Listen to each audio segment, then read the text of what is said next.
예, 안녕하십니까. 오늘 토론회 사회를 맡은 한림국제대학원 대학교의 최태욱입니다. 요즘 우리 사회에서 가장 뜨거운 이슈는 뭐니 해도 그 2010년 지방선거를 앞두고 연합정치가 과연 실현될 것인가 일 것입니다. 그래서 오늘 토론회 주제도요. 앞에 썼듯이 2010 연합정치 실현 구체적 길을 묻다 라는 주제로 모였습니다. 이 모임은 희망과 대안하고 민주주의를 위한 시민 네트워크가 주최하고요. 경향신문, 한겨레, 오마이뉴스, 프레시안, 커널뉴스가 공동 주관합니다. 저희가 5분 그 진보개혁 진영에 속하는 5당, 야 5당에서 한 분씩을 모셔서 말씀을 듣고자 하는데요. 오늘 그 첫날입니다. 첫날로 어제 창당 준비를 했죠. 국민참여당의 유시민 전 장관 모셨습니다. 굉장히 바쁘실 텐데, 그리고 어저께 많은 일을 하셨을 텐데 또 오늘 이렇게 와주신 유시민 전 장관님께 감사드립니다. 그리고 3분 토론자를 모셨는데요. 먼저 제 왼쪽에 김용민 시사평론가 모셨고요. 남윤인순 한국여성단체연합 대표 모셨고요. 한겨레 논설위원이신 박창식 선생님 모셨습니다. 오늘 90분에 걸쳐서 이 토론회를 진행하고자 하는데요. 그 순서를 잠깐 소개해드리겠습니다. 먼저 유시민 전 장관께서 10분 기조연설을 해주시고요. 이어서 공통 질의 시간입니다. 이것은 한 30분 진행될 텐데요. 이 공통 질의라 하는 것은 야 5당에 대하여 거의 같은 내용의 질문을 드리는 시간입니다. 그게 끝나고 나면 45분 정도를 목표로 해서요. 오늘 국민참여당의 개별적인 질문, 그다음에 공통 질의에서 좀 부족했던 추가 질의, 이런 순서를 갖도록 하겠습니다.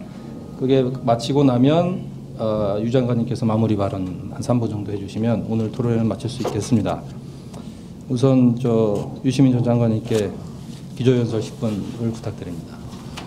예, 안녕하십니까. 유시민입니다.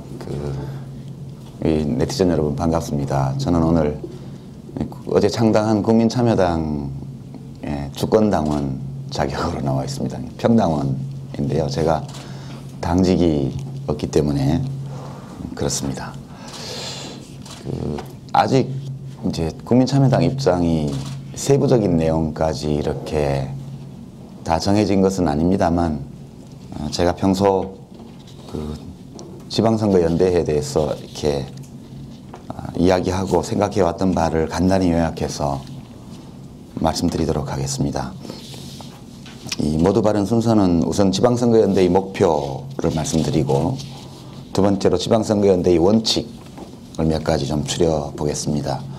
세 번째는 지방선거연대의 방법과 절차, 네 번째는 지방선거연대의 후속작업, 이렇게 네 토막으로 간략히 말씀드리겠습니다. 우선 이 지방선거연대의 목표는 두 가지로 봅니다. 첫째는 2010년 지방권력 교체를 통해서 더 좋은 정책 대안을 실현한다. 이게 궁극적인 목적입니다. 두 번째는 더 나아가서 2012년 중앙권력 교체를 위한 진보개혁연대의 기반을 조성한다. 이것이 부가적인 목표가 될 수 있다고 생각합니다. 이런 목표를 위해서는 원칙이 있는 선거연대를 해야 합니다. 그래서 선거연대의 원칙을 5가지로 정리해 보았습니다. 첫째는 차이를 인정하고 공통의 지향을 찾는다.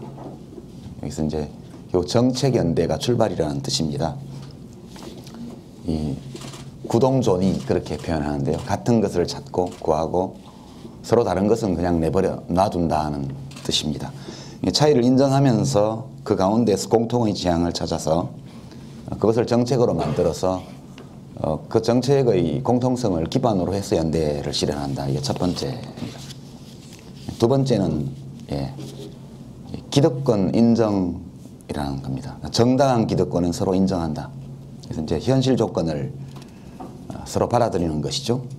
그러니까 상대방의 존재 근거에 대해서 의심하거나 그것을 공격하거나 이렇게 해서는 안 되겠고, 동시에 정당들은 여러 가지 기득권이 있습니다. 그게 지역적인 것일 수도 있고 도덕적인 것일 수도 있고 하여튼 여러 가지 있습니다. 근데 이것을 인정하지 않으면 연대를 할 도리가 없습니다. 지지율이 높은 정당에 대해서는 지지율이 높다는 것은 국민 지지를 많이 받고 있는 것이기 때문에 인정해야겠죠. 세 번째는 기회균등을 추구하는 원칙인데요. 이것은 이익을 나눌 때에는 소수파를 우선 배려한다, 그런 뜻입니다. 예컨대 지지율이 낮다고 해가지고 낮은 지지율만큼만 뭘 가져라, 이렇게 해서는 연대가 되기 어렵죠. 그러니까 역시 연대는 살림이 많고 이렇게 기득권이 큰 쪽에서 그렇지 않은 쪽을 우선적으로 배려하는 그런 원칙이 있어야만 성립될 것이다, 그렇게 봅니다. 네 번째는 승리할 수 있는 대안을 중시한다. 이것은 이제 국민 주권을 존중하는 겁니다. 이게 이른바 당선 가능성이라는 문제인데요. 이것을 도외시하고 연대하기는 어렵습니다. 그리고 당선 가능성을 중시한다는 것은 주권자인 국민의 뜻을 중시하는 것이기 때문에 이것 또한 중요한 원칙이다, 이렇게 봅니다. 마지막으로 다섯 번째 원칙은 선거를 함께 했으면 그 결과 나타난 그런 지방 권력, 지방 정부를 장악하게 되는 경우에 이 정부도 함께 운영한다. 역시 연립정부라 하든 연합정부라 하든 공동정부라 하든 여하튼 선거를 같이 했으면 지방정부 운영도 같이 한다. 이게 기본 원칙이 돼야 된다고 봅니다. 이 다섯 가지입니다. 요약하면 첫째, 정책연대 우선, 두 번째, 현실조건 인정, 세 번째, 기회균등 추구, 네 번째, 국민주권 존중, 다섯 번째, 연합정부 수립. 이렇게. 그 다음에 이제 이런 목표 아래에서 이런 원칙에 따라서 선거연대를 할 때 어떤 방법과 절차를 따를 것이냐, 아주 많은 아이디어가 있을 수 있고 여러 가지 그 방법과 절차를 생각해 볼 수 있겠습니다만, 제가 생각하는 것은 네 단계 정도로 이렇게 한번 아이디어를 정리를 해봤습니다. 첫 번째는 5+알파 정책연대인데요. 그래서 이제 야5당, 뭐 자유선진당이나 친박연대 같은 이런 보수정당 말고요, 진보개혁 성향의 야권 5개 정당 더하기 지금 5+4로 진행되고 있는데 뭐 추가적으로 더 참여할 시민사회 단체나 이런 조직이 있다면 더 해도 될 것이고, 또 하다가 굳이 우리는 안 해도 되겠다 이러면 또 빠지는 데도 있을 수 있다 생각하고요. 5+알파의 정책연대가 출발입니다. 여기 이제 예컨대 뭐 여러 가지 그 정책연대의 중심이 될 수 있는 정책 제안들을 검토할 수 있습니다. 각 당마다 강조하는 것이 있고, 또 시민단체들도 시민사회에서도 각 단체마다 주장이 좀씩 다릅니다만, 예컨대 뭐 경제발전을 하되 사람 중심으로 하자든가, 또는 공평사회 실현을 위해서 복지 지출을 확대하자든가, 또 시민의 자유와 행복을 도모하는 문화정책을 펴자든가, 또 국가균형발전을 추진하기 위해서 지자체 사이에 유기적 협력을 하자든가, 뭐 이런 아주 다양한 그런 정책 제안들이 있습니다. 이런 것들 중에서 크게 뭐 어느 주체가 반대할 이유가 없는 것들은 공통의 정책 공약으로 채택해서 그렇게 해서 최대 공약수를 결집하는 정책연대를 우선 실현하는 게 첫 번째고요. 두 번째는 이 정책연대의 기반 위에서 한나라당의 당선이 가능한 지역에서 후보 단일화를 추진하는 겁니다. 제일 먼저는 광역단체장 후보 단일화가 먼저고, 가능한 한 기초단체장 후보도 함께 보완적으로 후보 단일화를 할 수 있다고 보고요. 광역의회도 연합정부를 운영하려면 의회의 뒷받침을 받아야 하기 때문에 당연히 광역단체장을 연합한다면 광역지방의회 후보도 역시 연합하는 것이 맞다, 그렇게 봅니다. 기초의회는 지역 단위에 맡겨서 조정을 하는 정도로 되지 않겠느냐, 그렇게 봅니다. 그래서 공동의 공천심사위원회를 구성할 수도 있고요, 또는 시민공천 배심원단 제도를 통해서 단일 후보를 결정할 수도 있고, 지역에 따라서는 여론조사를 참고할 수도 있고요. 그리고 이제 이 연대연합이라는 것은 기본적으로 아까 말씀드린 것처럼 서로 기득권과 차이를 인정하는 가운데 손잡는 것이기 때문에 전체적으로 보면 연대에 참여하는 정당들에 대한 국민들의 지지도 이런 것들을 어느 정도 반영하지 않으면 안 된다, 그렇게 생각합니다. 조정 과정에서. 이게 두 번째입니다. 첫 번째가 정책연대, 두 번째가 후보 단일화. 세 번째는 이제 선거 이후인데요. 선거 과정과 선거 이후. 세 번째는 광역단체장 후보는 소속 정당 이외의 정당 소속 인사를 정무직의 그런 부단체장이라든가 또는 지방정부에 참여하는 여러 인적인 그런 참여의 통로를 열어준다. 다른 정파에 대해서 지자체 운영에 골고루 참여할 기회를 보장하는 것을 약속해야 됩니다. 경우에 따라서는 기초단체장도 마찬가지겠죠. 후보 단일화하는 경우에는. 네 번째는 이렇게 약속한 바탕 위에서 광역과 기초단체 단일 후보 선대위를 제 정파가 공동으로 구성하고 함께 선거운동을 하는 겁니다. 되게 이게 상식적으로 생각해 볼 수 있는 연대 또는 연합의 기본 과정 절차라고 생각합니다. 네 번째가 선거 후에 문제인데요. 선거 끝나면 뭐 그냥 흩어지는 것이 아니고 이제는 지방선거 연대를 한다는 것은 진보개혁 진영이 다시 국가 운영을 맡겠다는 선언을 하는 겁니다. 국민 앞에.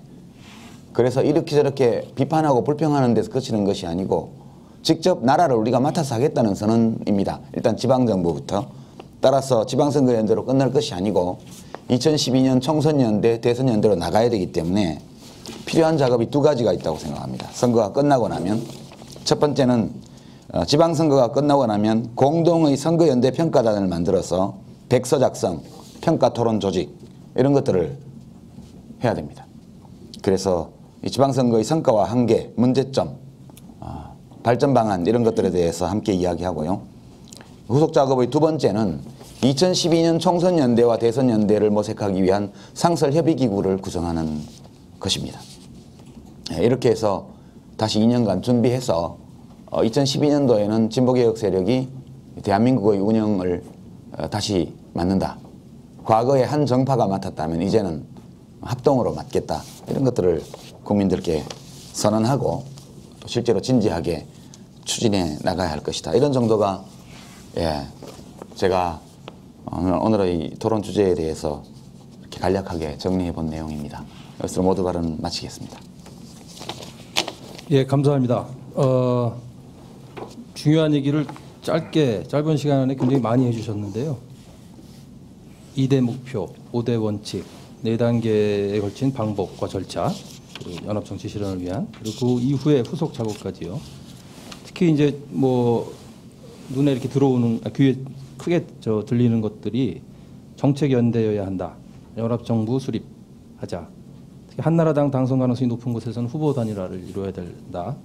그다음에 이게 여기서 그치는 게 아니라 2012년에 총선 대선 연대로까지 가야 된다. 이렇게 굉장히 중요한 발언들을 많이 해주셨습니다. 좀 구체적인 것들, 세부적인 것들은 토론자 선생님 세 분께서 공통 질의와 세부 질의 시간을 해서 좀 더 다뤄주시겠습니다.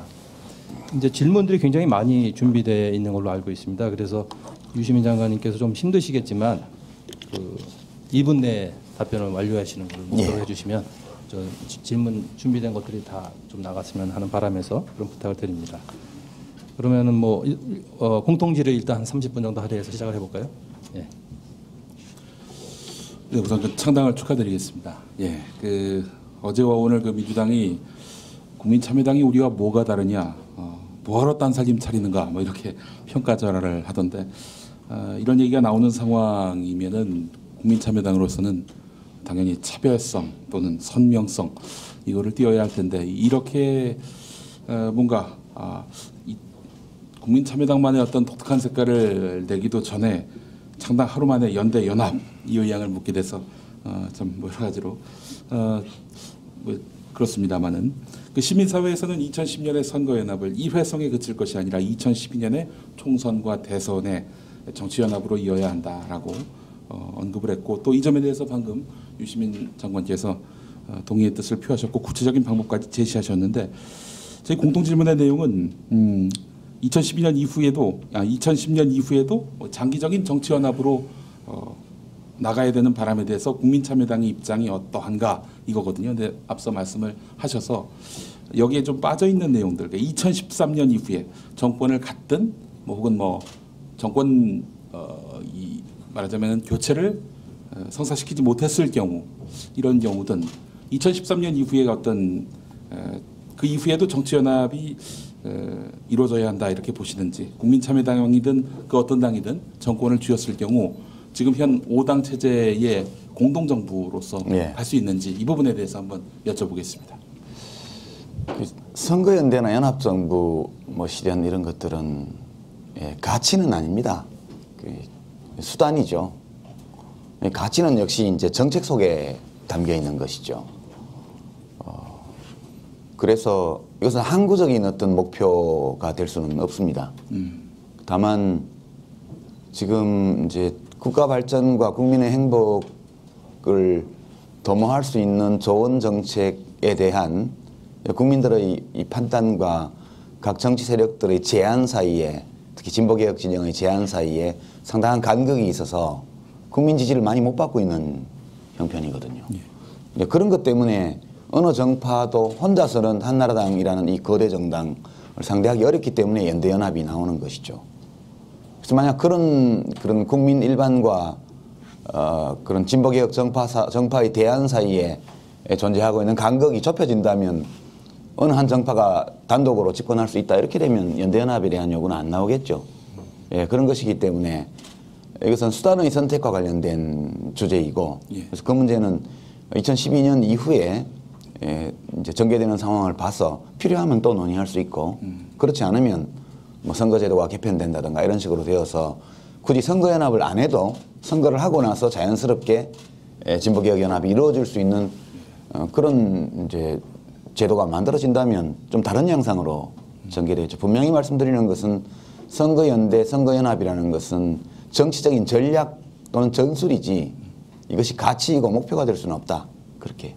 2013년 집권 이후에는 달라질 수도 있다 상황이. 그러니까 그때는 공동정부가 아닐 수도 있다 이런. 아니죠. 2012년에 연합해서 집권한다면 역시 그 정부는 연합정부 또는 연립정부가 되는 것이죠. 그것은 불가피한 것입니다. 선거 과정에서 국민에게 그렇게 약속하고 집권을 하기 때문에. 예. 예. 굉장히 소상하게 정치연합에 대한 어떤 목표라든지 원칙 이런 걸 다 말씀을 해주셔갖고요. 좀 더 저희가 모든 정당이 사실은 그걸 다 밝히고 있습니다. 근데 실제로 이제 그 구체적으로 정치연합을 해나가는 어떤 그 과정의 문제, 방법의 문제 이런 부분에 있어서는 좀 의견들이 아직 좀 나눠져 있는 것 같습니다. 앞에서 이제 예를 드시기에 구체적인 어떤 방법이나 뭐 이런 부분에 있어서 특히 이제 그 선거 이후에 어쨌든 그런 결과 부분에 대해서 공동정부 구성과 관련해서 뭐 예를 들면은 부단체장이라든지 아니면 다른 어떤 인적 통로에 참여를 이제 말씀하셨잖아요. 근데 이제 또 그런 얘기도 있더라고요. 부단체장을 하면은 실제로 단체장은 어떤 A라는 정당이 갖고 있는데 부단체장을 B라는 정당이 만약 하게 되면 그것이 일관된 어떤 정책을 할 수 있냐 이런 또 반론이 있더라고요. 그런 반론이 또 있고 또 인사 참여 통로라든가 이런 부분에 있어서도 이제 비슷하다고 생각할 수가 있습니다. 왜냐하면 일관된 정책을 펴나가기 위해서는 그런 식의 그것이 가능하냐 이런 얘기가 있습니다. 그래서 그 부분에 대해서도 어떻게 생각하시는지 좀 알고 싶고 또 지금 시민사회가 얘기하는 거는 구체적인 어떤 정부직이라든가 이런 부분에 어떤 그 역할을 나눠받는 방법도 있긴 하겠지만 사실은 보다 더 그 바라는 거는 시민들이 참여할 수 어떤 협치 체제를 어떻게 구축하느냐 이 부분에 더 많은 관심이 있거든요. 그래서 그런 대안에 대해서도 어떻게 생각하시는지 좀 말씀을 듣고 싶습니다. 네, 우리가 이제 연대연합의 경험이 별로 없죠. 옛날에 3당 합당 때 노태우 대통령, 김영삼 뭐 총재, 김정길 총재가 합쳐가지고 뭐 무슨 뭐 당 총재, 당 대표 이렇게 나눠가지고 최고위원. 당직도 좀 나누고 최고위원도 나누고 이런 거 봤습니다. 그리고 DJP 연합해서 대선 때 이렇게 했다가 깨졌잖아요. 근데 흥미로운 것은 그렇게 할 때 보면 정책 연대가 없습니다. 거기에. 권력을 나누기 위한 권력 분점에 관한 합의는 있고 정책에 대한 합의는 없었습니다. 근데 대개 유럽처럼 다당제를 하고 있는 민주주의 선진국에서는 대부분 연합정부 또는 연립정부를 할 때 확실한 계약서가 있습니다. 그래서 그 계약서를 위반하는 정책을 추진할 때는 연합이 깨지거든요. 그리고 이제 그 나라들은 대개 연합이 깨지면 새로운 연합이 만들어질 수 있는 제도를 다 가지고 있기 때문에 별 문제가 없습니다. 근데 우리는 선거제도나 권력구조가 그렇게 안 돼 있죠. 그래서 이게 낯설고 걱정을 많이 할 겁니다. 근데 우리가 근데 서울시를 연합정부 형식으로 이렇게 선거를 연대해서 치러서 연합정부를 한다. 그러면 서울시장하고 정무부 시장이 당이 다르면 서로 다른 주장을 할 거 아니냐. 이거는 계약서를 안 쓰고 그렇게 하면 그렇게 되죠. 그럼 우리가 정책연대에 의거해서 함께 선거를 하고 그리고 그 정책연대에 기반을 두고 시정을 서울시정을 펼쳐나간다면 당연히 단체장이나 부단체장이나 당 소속이 어떠하든 그 계약서에 따라서 정책을 이행해야 되는 겁니다. 만약 그 계약서가 좀 미흡해서 새로운 상황 속에서 수정해야 될 필요가 있다. 그럼 다시 협상이 필요하죠. 그 내부에서. 이런 연합정치 또는 연립정부 정책을 중심으로 한 제휴 이런 것들에 대한 경험이 우리가 없기 때문에 이게 낯설어 보이는 것이죠. 예컨대 뭐 제가 서울시장이다 예컨대 만에 하나 혹은 뭐 가상적으로 그리고 민주노동당이나 진보신당 소속의 정무부 시장이 있다. 얼마든지 합의한 계약서에 의거해서 운영하면서 변경이 필요하면 상의해서 변경할 수 있다. 저는 그렇게 생각합니다. 제가 꼭 출마하겠다는 건 아니고요.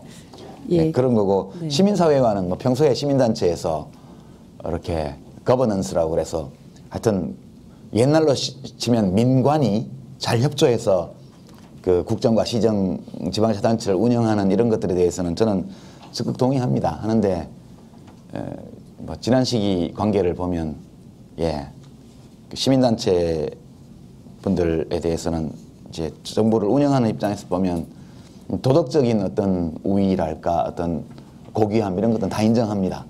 아주 어려움을 딛고 열심히 활동하는 분들이시고 공익을 위해서 활동하는 분들이시니까. 근데 왕왕 그러면 그분들이 도덕적으로 그렇게 훌륭한 분들이라고 해서 그분들이 주장하는 정책이 다 합리적인 것이냐. 거기까지 인정해드리긴 좀 어렵거든요. 그게 지난 정부 때도 굉장히 심한 갈등 양상을 빚었습니다. 이제 그런 문제들을 우리가 잘 해소해 나간다면 좋은 관계들을 만들어 나가는 것이 가능하고 또 매우 필요하다 그렇게 생각합니다. 그 정책연합이라고 하는 계약서가 분명하면은 어떤 여러 정당의 그런 것들 구성한 공동정부 구성은 충분히 가능하다. 그런 말씀으로 이해를 해도 되겠죠? 독선에 빠지지 않고 잘할 수 있다고 봅니다. 저는 오히려. 그래서 저희가 정책 가치와 정책에 근거한 연합이 굉장히 중요하다고 하는 것도 희망가 대안에서 정치연합의 원칙으로 두 번째 원칙을 제시를 했었습니다. 조금 더 추가 질의를 드리자면은 구체적인 어떤 연합에 대한 어떤 방법, 절차 부분에 있어서 예를 들면 그 정당이 공동으로 공천을 한다라든지 아니면 또 시민 배심원제, 여론조사 뭐 이런 방법들을 얘기를 하셨습니다.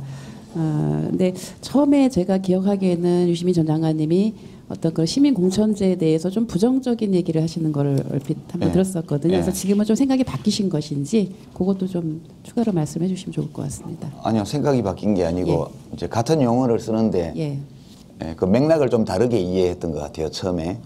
그러니까 정당들을 다 배제하고 당적이 하나도 없는 사람들만 모아서 정당의 후보를 공천하겠다. 그러면 그거는 제가 볼 때는 지나치다는 것이죠.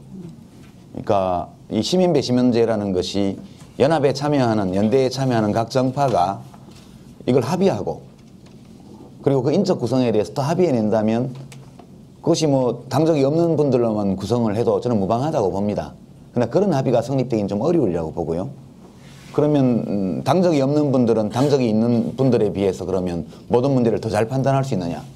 그것 또한 아니라고 생각합니다. 그래서 저는 뭐 이것이 그 4대 동시선거이기 때문에 어느 차원에서든 부분적으로 경우에 따라서는 서로 다른 방식을 써서 후보 단일화를 할 수도 있다고 보고요. 부분적으로 정당들이 서로 합의해낼 수만 있다면 뭐 도입할 수도 있는 제도다. 그 틀 안에서. 그러나 이것들 다 벗어나서 정당들은 형편없고 전부 몰입해드리고 못 믿을 사람들이고 그러니까 정당들은 다 제끼고 그냥 도덕적으로 깨끗한 시민사회 쪽에서 맡아서 하자. 이거는 또한 아니라고 보는 거죠. 그것 또한 독선이다. 저는 그렇게 봅니다.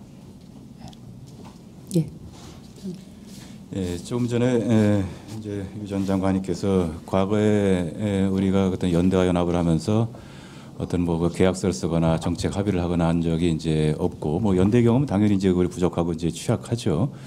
그렇지만 과거 거슬러 가보면 이제 과거 97년 대선 당시에 DJP 연합이라든지 또 2002년 대선 당시에 뭐 노무현 정몽준 후보 간의 어떤 연합이라든지 이런 선례가 전혀 없지는 않습니다.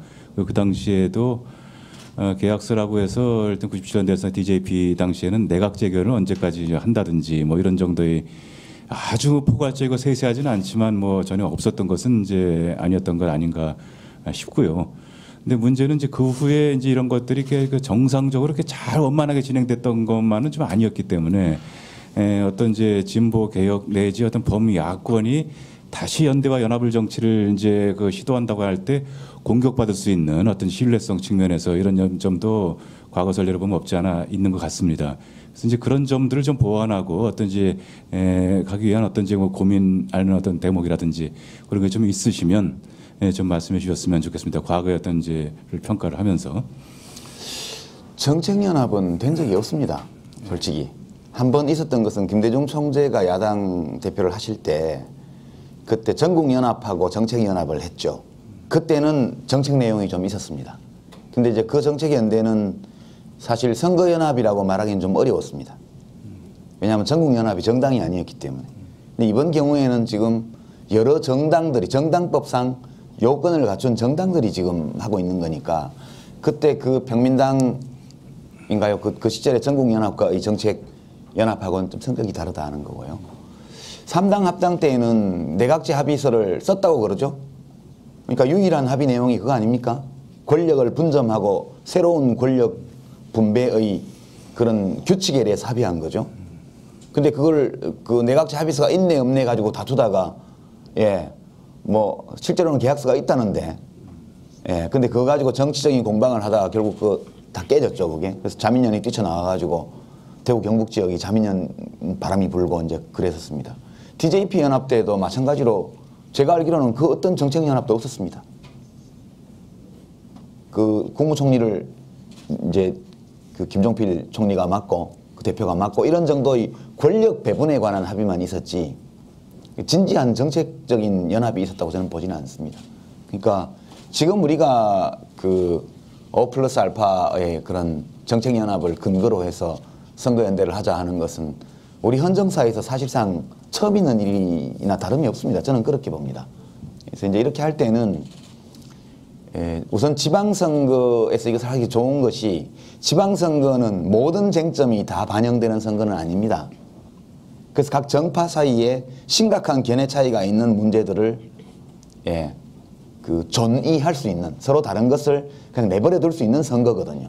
그래서 이것을 한번 해보자는 겁니다. 상당히 대선이나 총선에 비해 수월하니까. 예컨대 한미 FTA 문제라든가 해외 파병 문제 같은 이런 대외 이슈 이런 것들은 일단 지방선거하고 직접적인 관계가 없죠.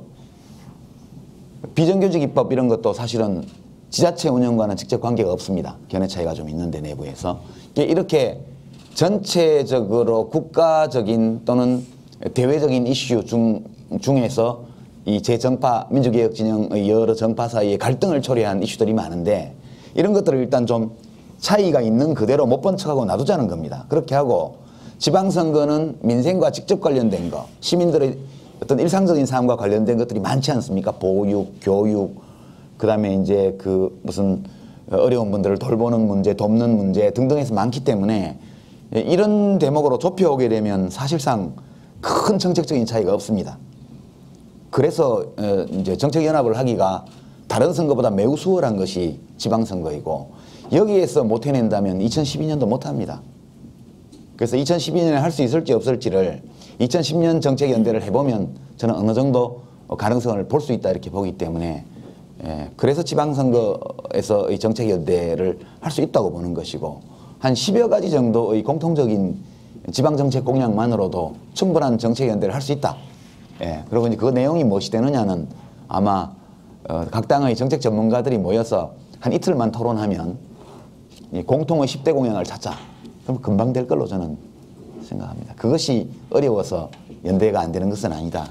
그렇게 봅니다. 마침 이야기가 나와서 좀 질문을 드리는 게 좋겠다 싶습니다만은 이제 지금 여기 연대 논의에 참여하고 있는 이제 그 5개 정당 가운데서도 아마 제 기억에 이제 진보신당 같은 경우는 아마 8대 공동 정치 강령인가요? 해갖고 거기에 이제 그 비정규직 문제, 방금 이야기하신 FTA 그 추진 철회 이런 것들을 이제 제기를 하고 있습니다. 이제 우선 1차적으로는 반드시 지방선거, 지방정부 차원에서 구현할 수 있는 것에만 한정하지 말자는 어떤 아이디어가 한 가지가 있는 거고 또 한 가지는 그러면서 이를테면 FTA 문제라든지 개별 어떤 이제 과제들을 제기를 하고 있는 상황인데요.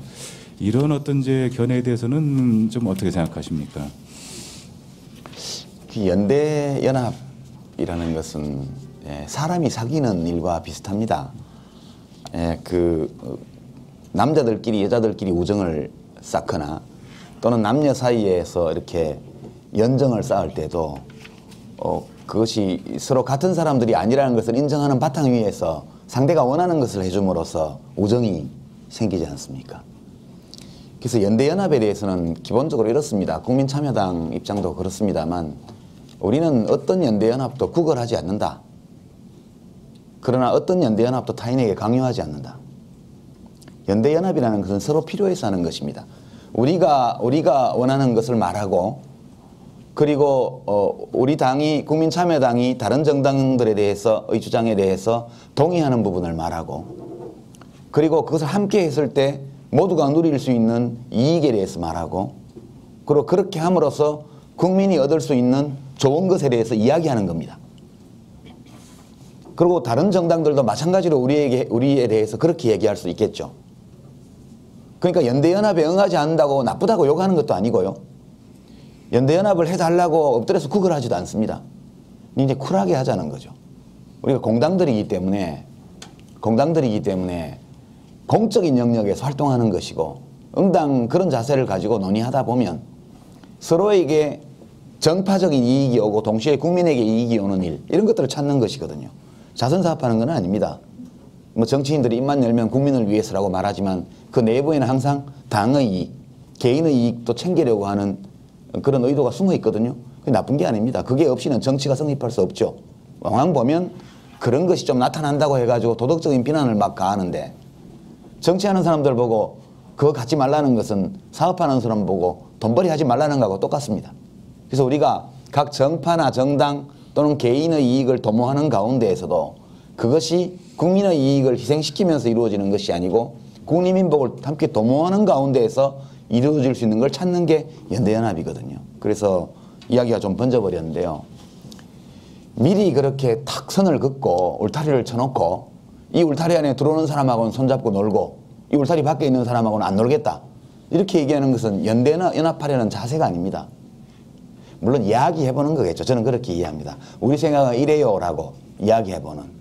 근데 그것은 작전상 그렇게 해놓고 나중에 일부는 후퇴할 수 있다 하더라도 우리가 서로 믿고 서로 의지가 되는 연대연합을 할 때는 그것은 바람직한 자세는 아니다.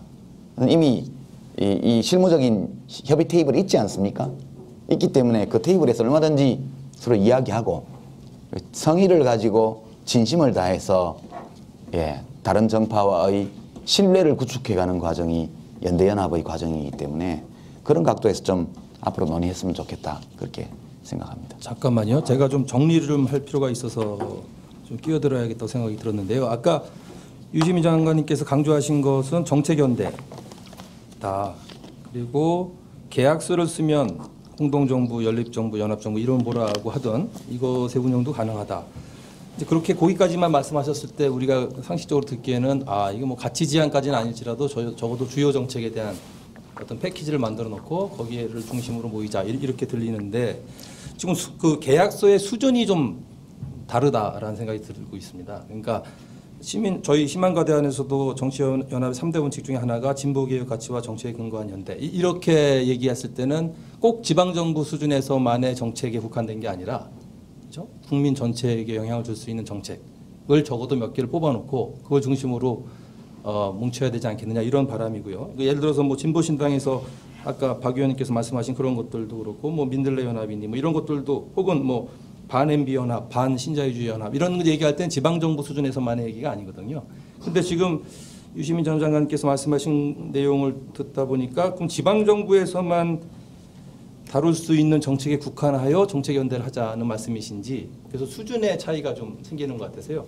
그래서 그 관련돼서 아마 김영민 선생님께서 질문하실 거라고 생각하는데요. 그걸 좀 클리어했으면 좋겠다는 생각입니다. 이제 자연스럽게 정책 얘기로 가게 되는 건데 이제 앞서 정책연대에 대해서는 여러 차례에 걸쳐서 강한 의지를 표명하셨는데 말씀하신 대로 진보개혁 가치와 정책에 근거한 연대 이게 이제 희망거대안이 제시한 정치연합의 3대 원칙인데 구체적으로 어떤 가치와 정책을 통해서 어떤 정책을 대안을 중심으로 해서 정치연합이 형성돼야 한다고 보시는지 정책 이야기로 좀 구체적으로 들어갔으면 좋겠는데 이거는 근데 너무 욕심을 안 부렸으면 좋겠습니다. 제 생각에는. 그러니까 저는 진보개혁 진영에 또 이렇게 말하면 저한테도 반박하실 분들이 많을 텐데 진보개혁 진영의 사고방식의 아주 큰 문제 중에 하나가 최대주의라는 것입니다. 그러니까 아주 이상적인 목표를 설정해 놓고 그에 못 미치면 못 미치는 것을 그냥 나무라는 정도가 아니고 못 미치는 것은 곧 나쁜 것이다. 그렇게 보는 거죠. 못 미치는 것은 나쁜 거다. 그러니까 반신자유주의라는 목표를 걸어놓고 국민의 정부와 참여정부는 그에 못 미쳤으니까 나쁜 것처럼 이렇게. 그러니까 60점, 70점은 빵점은 아니거든요. 60점, 70점짜리를 인정할 수 있어야 됩니다. 그리고 그것을 75점, 80점으로 만들기 위해서 노력해야겠죠. 욕심을 너무 많이 부리면 아무것도 안 이루어집니다.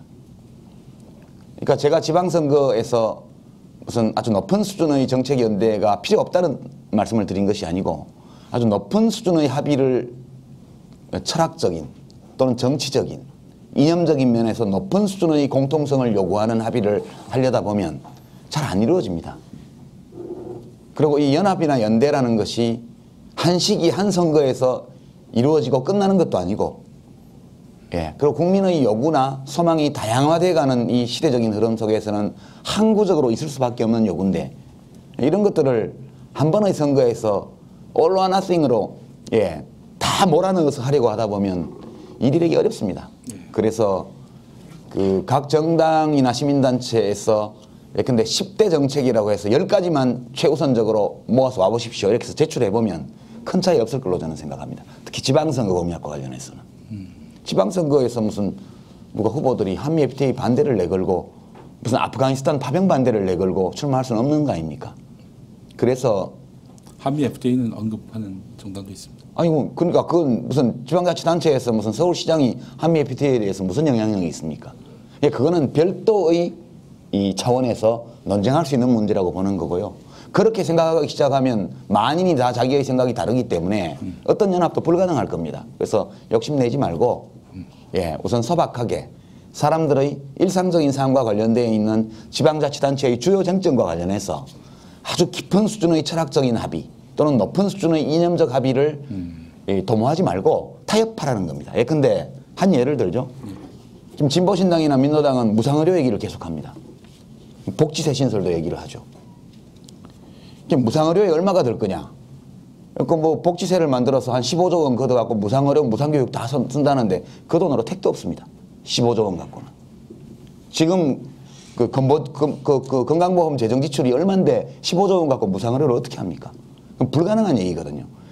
그러면 결국은 어느 선에서 예컨대 타협할 수 있냐 하면 지금 보험급여가 잘 안 되고 있는 부분을 되도록 넓게 보험급여가 되도록 중증질환 중심으로 해서 보험급여폭을 넓힌다. 그리고 중증 만성질환자의 경우에는 본인 부담액을 낮춘다. 이런 정도의 합의는 할 수 있죠. 예컨대 보건정책을 예를 들면. 근데 그것도 지방자치단체에서 하는 건 아니란 말이죠. 그러니까 우리가 개별 정책을 놓고 하다 보면 뭐 진보 어느 정파에서는 100점짜리라고 생각하는 주장을 냈고 그분들이 보기에는 타 정파의 주장이 60점짜리처럼 보일지 모르지만 지금 단계에서는 60점이나 65점 선에서 합의하자는 겁니다. 일단 그렇게 하지 않으면 연대는 불가능하다. 그렇게 생각합니다. 결국 이제 한미 FTA 문제나 이런 것들은 다음으로 밀어놓고 당장 지방선거에서 합의할 수 있는 부분들은 최소주의에 기초해 가지고 이제 뭐 10가지든 8가지든 만들면은 될 것이다 이런 말씀이시군요. 그렇죠. 예컨대 뭐 10가지 각 정파가 예컨대 10개씩만 내라. 그래 보면 제가 볼 때는 총 개수가 20개를 안 넘을 겁니다. 5 플러스 4, 9개 단체에서 갖고 와도 제가 지금까지 쭉 살펴본 바로는 그러니까 반 이상은 다 중복될 거다. 전부 다. 그 조정하는 게 그렇게 어렵습니까? 사실 마음만 먹으면 혼인하기로 마음만 먹으면 혼수 마련하고 이런 거는 별 문제 아니죠. 문제는 마음이죠. 마음만 있으면 다 됩니다. 그럼 마침 한미 FTA가 몇 차례 거론됐습니다만은 또 다른 차원에서 이렇게 이제 일부 정당들에서는 이제 정치관계법 개정, 정치개혁에 관한 요구도 공동의 어떤 이제 정치 강령 여기 이제 반영하자라고 하는 제안들이 있습니다. 그 중에 제기가 되는 것 중에 대표적인 게 국회의원 비례대표 의석 숫자를 많이 늘리는. 그럼 이제 지역 국회의원 숫자를 좀 줄이면서 해야 되겠죠. 그런 제안들을 정치연합의 내용으로 담자라는 제안이 있는데요. 이런 대목들은 마찬가지로 지방 정부와는 무관한 걸로 이렇게 지금 이제 보시는 건가요? 예, 그건 지방선거와는 무관하죠. 예. 그러니까 다만 지방선거 연대를 해나가면서 예. 장기적으로 이런 문제들에 대해서 함께 한번 뜻을 모아서 그 추진해보기로 하자 이렇게 하고 또 그거를 위한 협의 채널이나 이런 걸 따로 만들어가는 건 또한 할 수 있는 일이라고 보죠. 근데 이제 그 문제와 관련해서 한 가지 조심해야 되는 게요. 선거구제 개편 문제, 비례대표 늘리는 문제를 노무현 대통령이 얼마나 강하게 추진했습니까? 그거를 위해서라면 권력을 절반을 내놓을 수도 있고 통째로 내놓을 수도 있고 임기를 6개월 줄일 수도 있다. 그러니까 선거구제를 바꿀 수 있다면 예, 지금 마이크가 빠져버렸네요. 잠깐만. 제가 이거 죄송합니다. 선거구제를 변경함으로써 한국 정치의 풍토나 문화를 한 단계 업그레이드 할 수 있다면 정권을 한번 잡는 것보다 더 큰 발전을 이룰 수 있다. 이게 노무현 대통령의 평생의 소신이었습니다. 근데 그런 소신을 가지고 그 문제를 제기했을 때 정치권과 언론의 반응이 어땠죠? 국민들 배고파 죽겠는데 청년들 취직도 못하고 있는데 웬 선거구제 타령이냐고.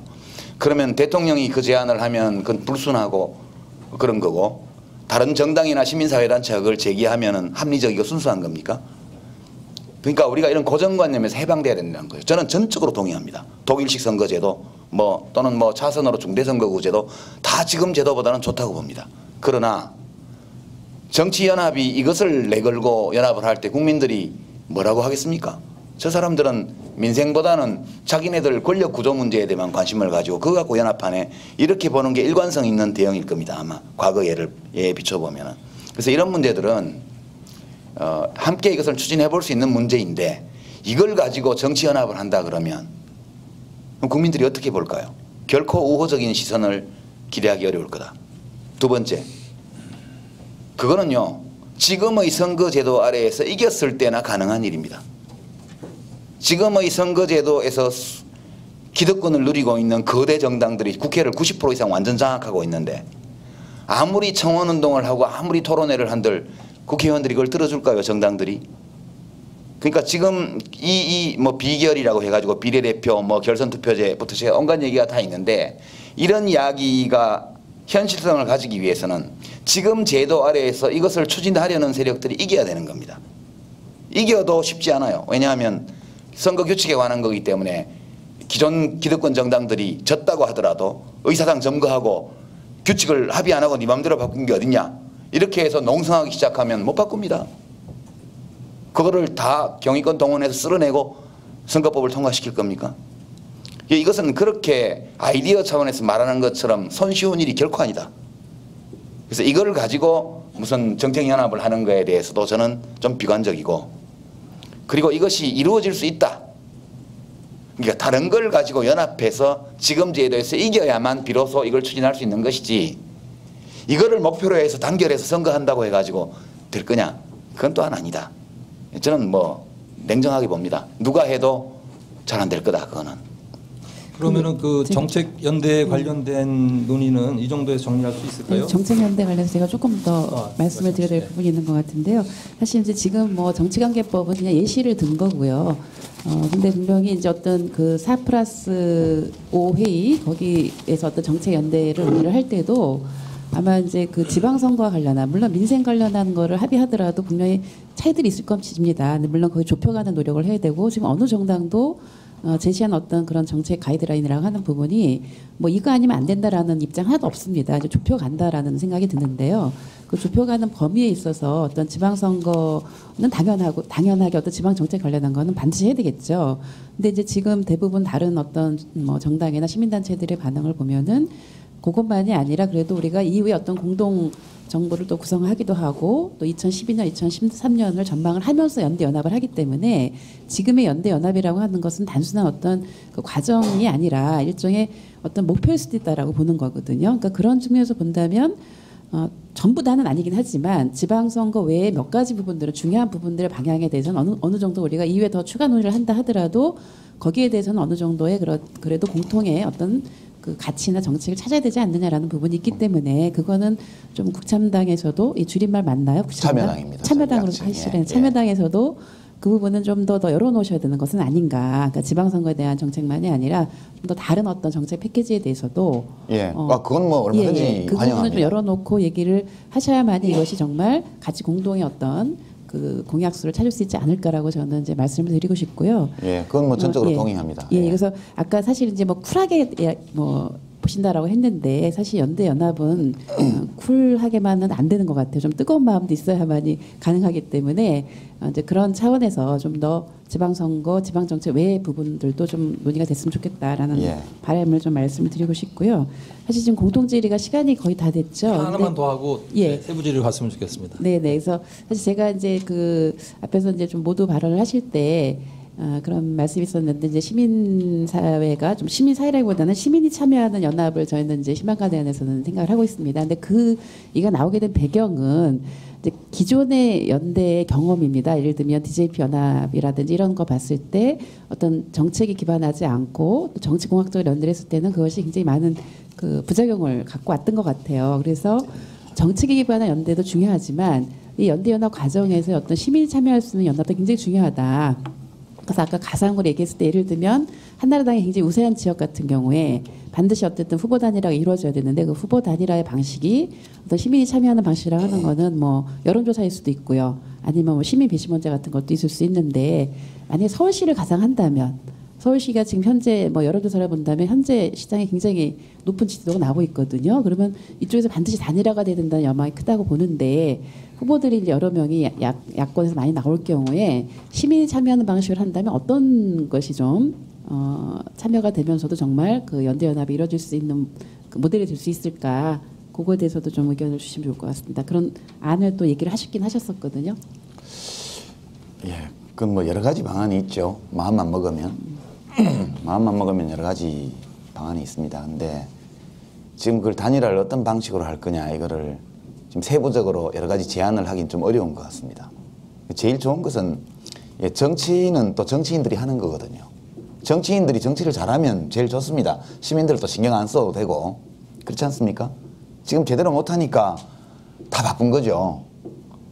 정치하라고 원래 전업적으로 정치하라고 한 게 맡긴 게 정치인들인데 잘 못하고 있으니까 지금 머리 아프게 지금 시민단체들까지 이러고 있는 거 아닙니까? 제일 좋은 것은 책임성 있게 정치하는 분들이 모여서 함께 공통의 가치를 한번 따져보고 이제 상황을 점검해보고 미래의 지향을 또 한번 맞춰보고 그리고 국민이 원하는 바가 또 뭔지를 살펴보고 그리고 국민들의 생각을 또 좀 알아보고 그리고 정치적으로 결단해서 연합을 해나가는 것이 제일 좋은 방법입니다. 그렇게 잘만 된다면 시민들이 머리 아프게 볼 필요가 없거든요. 선거 때 가서 표 찍어주고 그렇게 하면 됩니다. 그게 정상적인 거고요. 지금 문제는 이제 그게 잘 안 될 경우에 어떻게 강제할 거냐 고민이 지금 거기 와 있습니다. 그러니까 정치인들은 지 이익을 위해서라면 공익을 팽개치는 사람들이다 이렇게 많이들 생각하죠. 그렇죠. 저는 뭐 그렇게 생각하게 된 데에는 정치인들 책임이 크다고 봅니다. 그래서 그것을 강제할 수 있는 방안을 자꾸 찾고 있죠. 그것은 시민사회에서 찾아보시는 게 좋을 것 같고요. 저는 뭐 정당의 당원으로서는 제일 좋은 것은 각자가 소속 정당에서 어떤 국민민복 또는 시대적 가치에 근거를 두고 스스로 판단해서 타 정파와의 협의를 통해서 정치적 결단으로 이 문제를 풀어나가는 것이 가장 바람직하다. 저는 그렇게 생각합니다. 정치권 정당들은 그 해법을 찾아나가고 그게 정 안 될 경우에 이제 압박으로 단일화하는 것은 밖에서 좀 더 찾아보시고요. 그렇게 하는 게 맞지 않나 그렇게 생각합니다. 예, 감사합니다. 뭐 시간이 항상 부족하죠. 중요한 얘기들이라서요. 그래도 뭐 상당히 중요한 논의가 됐던 것 같습니다. 공통질의 시간에요. 이제는 참여당에 대한 이제 개별 질의 시간으로 넘어가 보겠습니다. 예, 김영선 선생님. 예. 정책연합에 대해 상당히 낙관적인 그런 전망을 하고 계신다는 느낌을 받았습니다. 사실 뭐 선거연합과 관련해서는 최대 관건은 정책보다는 누구를 후보로 할 것이냐 이 부분이 아마 최대 쟁점이 될 것 같은데요. 앞서서 그 지방선거연합의 원칙을 드셨을 때 연대의 원칙으로 현실을 인정하자면서 정당 기득권을 인정하자 이런 말씀을 하셨습니다. 이 기득권 속에는 지역, 도덕 뭐 여러 가지 면들을 이제 언급하셨는데 좀 모호하다는 느낌을 받고요. 예를 들어서 이제 이런 지역의 기득권을 인정한다면은 호남에서의 민주당 기득권을 인정하자 이런 얘기로도 들리고요. 또 그러면서도 소수파 우선 원칙을 말씀하시면서 기회균등의 원리를 또 강조하셨는데 글쎄 이거 어떻게 해석을 해야 되는 겁니까? 예, 이건 저는 아주 상식적인 거라고 생각합니다. 제가 무조건 정당의 기득권을 인정한다는 얘기가 아니고 정당한 기득권을 인정해 주라는 거예요. 정당한 기득권이었습니까? 죄송합니다. 예컨대 이제 서울 경기 지역 같으면 서울 경기 인천 지역에서 민주당이 이 진보개혁 진영에서는 가장 압도적으로 높은 지지율을 얻고 있다. 이제는 인정해야 됩니다. 이거에 대해서 다른 정당들이 아무런 기회를 못 가졌기 때문에 그러냐 하면 그건 아니고 이미 많은 정당들이 오랫동안 활동을 해왔지 않습니까? 그럼에도 불구하고 민주당 지지율이 제일 높은 거니까 이걸 인정해야 됩니다. 이걸 인정 안 하고는 도리가 없어요. 서로 경쟁하는 가운데 민주당이 좀 더 잘났다. 그 점을 인정한다는 겁니다. 그러니까 기득권을 다 버리는 자세를 누구도 요구하지 않았습니다. 저희 당은 국민참여당은 절대로 어느 다른 정당에 대해서 기득권을 버려라. 그렇게 요구한 적이 없습니다. 기득권을 다 버리고 어떻게 연합이 됩니까? 공자님 맹장님들이 정당을 하는 게 아닌데 기득권을 인정해 줘야 됩니다. 정당한 것이라면. 그러나 호남 지역의 독점적 기득권 이건 인정 못하겠다는 거예요. 저희들은. 왜냐하면 정치도 그렇고 인간의 삶도 그렇고 어디나 정당한 경쟁이 있어야 됩니다. 근데 모든 인적 자원과 물적 자원을 다 독점하고 온갖 방법으로 다른 정파들을 구박하면서 독점권을 유지하고 있지 않습니까? 이거는 인정 못해. 이거는 정당한 기득권이 아니니까 한나라당 당선 가능성이 없는 지역에서 기존의 진보개혁 진영은 어느 정파가 가지고 있는 기득권 이건 인정 못하겠다는 겁니다. 이건 도전하겠다 우리가. 민주당의 호남 기득권은 부당하기 때문에 인정할 수 없다는 말씀이시군요. 뭐 지역적인 기득권도 마찬가지고요. 예. 다른 종류의 기득권도 마찬가지입니다. 그러니까 꼭 호남 지역의 지역적 기득권이 아니라 할지라도 이것이 정당화하기 어려운, 정당화할 수 있는 어떤 근거를 갖지 못한 기득권을 주장할 때는 그건 인정하기 어렵죠. 그러나 이 정당이 공당으로서 많은 국민의 지지를 받고 있다는 거, 많은 의석을 보유하면서 이명박 정부의 횡포에 대해서 견제하고 저항하려고 노력하고 있는 정당이라는 거 이런 건 다 인정해 줘야죠. 역사가 깊고 과거 국정운영 경험도 가지고 있고 다 인정합니다. 현실적으로 그럼 호남 공천 문제는 어떻게 풀어가야 된다라고 생각하십니까? 호남 공천은 민주당을 제외한 다른 진보개혁 제정파가 연합해서 민주당하고 싸우는 게 맞죠. 그렇지 않습니까? 저는 그게 상식이라고 생각합니다. 모든 지역에 실제적인 경쟁이 있어야 하기 때문에. 호남에서만은 민주당은 연대 대상이 아니라는 말씀으로 들립니다. 호남에서 민주당까지 연대하면 일당 독재죠. 그거는. 거기 무슨 선거가 있습니까? 당선 가능성이 하나도 없는 한나라당만 빼고는. 그러니까 호남 유권자들은 행복하시죠. 더 좋은 후보와 좀 덜 좋은 후보 사이의 선택 아닙니까? 한나라당 당선 가능성이 없으니까요. 거기서는 연대연합이라는 것은 공동의 어떤 물리쳐야 될 어떤 대상이 있을 때 연대연합하는 건데 호남에는 우리가 함께 손잡고 물리쳐야 될 대상이 없어요. 그러니까 거기는 연대연합이라면 마이너 정당들끼리 진보 성향이 좀 더 뚜렷한 정당들끼리 연합해서 그 시장 지배적 사업자하고 한번 경쟁해보는 이런 것이 좋은 것이죠. 거기서는 저는 제 개인적인 견해입니다만 참여당도 그런 입장입니다. 거기서는 민주노동당, 참여당, 진보신당 다 합쳐서 시민단체까지 할 수만 있다면 그렇게 해서 민주당의 일당 지배 아성에 한번 도전해보자. 호남에서는 뭐 그렇게 생각합니다.